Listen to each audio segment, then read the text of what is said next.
So this is gonna be a short excerpt from it's either gonna be a novella or like a really short novel.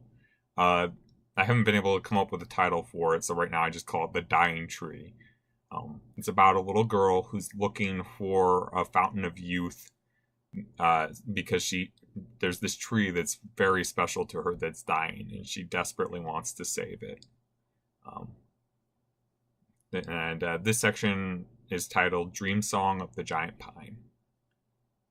Mina and the spider rested beneath the boughs of a mighty pine tree that fronted the lake. It could not have been less like her tree, but she found comfort there all the same. She wondered, as she drifted to sleep, about what the carpenter had told her of a tree's rings. She thought of what it might mean to have the story of your life written into your very body. When she did fall asleep, she dreamed that the carpenter found her and wrapped her in his arms. In her dream, she slept in his arms while he stared up at the great pine. In her dream, he sang a song. He sang a song that told the story of the tree, how it had started small, just barely strong enough to break the soil and breathe the cold lake air for the first time, how it had struggled to grow when so many things in the world seemed to want it gone. It had grown against the winds, against the beating sun, and against the weight of snow. It nearly broke during a fierce storm. Thunder shook the tree all the way through to its heart. Days or months or years later, fire swept through the forest.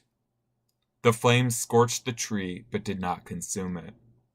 Still, the pain of that fire never really left the tree. Some things, the carpenter whispered between the words of his song, never leave a body. Some things burn so long as you live. His voice faltered here, but he continued to sing when Mina stirred in his arms. He sang, it seemed to her, because he feared he would break if he did not. A tree labors always under its own weight. The tree witnessed a great battle on the banks of the lake. It did not have eyes, but it had senses all the same. The vibrations of boots on the earth, the song of sword against sword, the taste of blood and tears, bound beyond separation on its roots. The silence, so sudden. It witnessed season after season after season, and the years passed away. Time meant so little to the tree, Mina realized. It existed always in the moment, never knowing fear of the future or the past. The carpenter sang of a girl and a spider, the most unlikely pair to ever disturb the ground where the tree had rooted itself. They were so slight. How could they measure against the weight of the tree? Still, it marked them as it marked all things. It sheltered them as it sheltered any who sought protection. Me? Mina whispered to the carpenter. Yes, he smiled down at her. You. Will it be here always? The carpenter looked down at her a long time, and she could tell he didn't want to answer.